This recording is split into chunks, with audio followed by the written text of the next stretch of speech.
हाँ तो नमस्कार जी, कैसे हैं आप। उम्मीद करते हैं कि आप लोग अच्छे होंगे, अच्छे से आप लोग स्टडी कर रहे होंगे। तो चलिए प्रश्न नंबर 6 सोल्व करते हैं ना। प्रश्न नंबर 6, यदि बिंदु कॉम 1,2 4,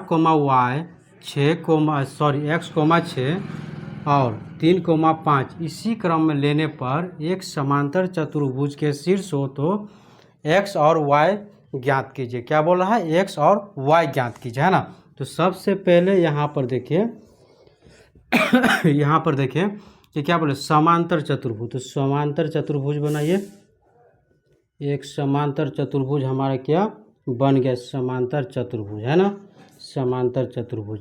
अब नाम रखिए ए बी सी और डी। ए बराबर में ए कितना है? 1,2। 1,2।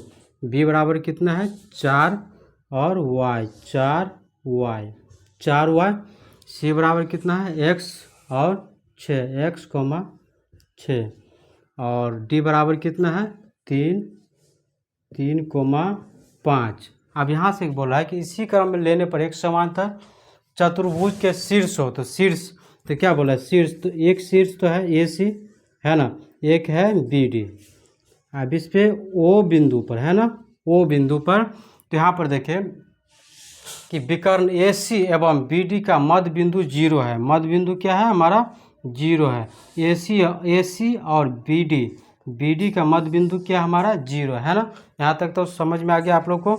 चलिए आगे बढ़ते हैं। ए सी का मध्य बिंदु निकालना है तो x1 + x2 बटे में 2, y1 प्लस में y2 बटे में 2। तो ए सी का मध्य बिंदु निकालना है। तो ए सी देखिए यहाँ पर आप लोग देख लीजिए, है ना। ए सी बराबर, ए बराबर कितना है? 1,2। 1,2। बी बराबर कितना है? बी बराबर x और 6। अब यहाँ पर समझाने के लिए लिख दे रहा हूँ। यहाँ पर देखिए x1 और x2। तो यहाँ पर देखिए x1 और y1, x2 और y2। यहाँ पर 1 प्लस x, देखिए x1 प्लस में x2, तो x1 प्लस में x2, तो 1 प्लस में x, तो 1 प्लस में x बटे में 2 और y1 प्लस में y2, तो y1 2 और y2 6। 2 प्लस में 6 बटे में 2। अब देखिए 1 प्लस x बटे में 2, 6 2 8 बटे में 2। अब इसको काटिए, 4 दूनी में 8, तो 1 प्लस x बटे में 2 बराबर 4। तो समीकरण फर्स्ट मान लीजिए इसको। अब समीकरण सेकेंड लाना है तो बी और डी, बी डी का मध्य बिंदु, है ना। ए सी का मध्य बिंदु निकल गया और बी डी का मध्य बिंदु। तो बी डी का मध्य बिंदु यहाँ पर देखिए बी का मान कितना है? बी का मान है हमारे 4 और y में, 4 और y में। और डी का मान जो है, डी का मान है 3 और 5। तो x1 y1 x2 y2। तब देखिए x1 x2, तो x1 तो 5, 4 प्लस में 3 बटे में 2। आप देखिए अब यहाँ पर y1 y2, तो y1 y2, तो y प्लस में 5, तो 4 3 7 बटे में 2, 7 बटे में 2, y प्लस 5 बटे में 2, है ना। अब यहाँ से समीकरण आ जाएगा y प्लस 5 बटे में 2 बराबर 7 बटे में 2। तो समीकरण क्या आ गया?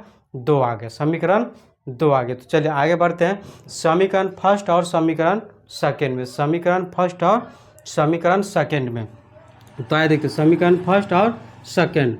अब इसको कैलकुलेशन कीजिए तो 1 प्लस x बटे में 2, इसको इस साइड लाइए तो 7 बटे में 2, 2 2 कट जाएगा, तो 1 प्लस x बराबर 7।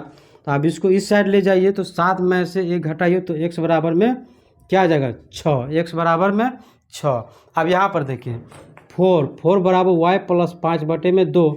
अब इसको क्या क्रॉस मल्टीप्लिकेशन कीजिए, है ना। तो 4 दूनी में 8, y प्लस 5, 5 को इस साइड लाइए, 8 में से 5 घटाइए तो 3, y बराबर 3 निकल के आ गया। तो देखिए x बराबर भी 6 और y बराबर में 3। इसी प्रकार से हुआ आपका सवाल नंबर 6 खत्म हो गया।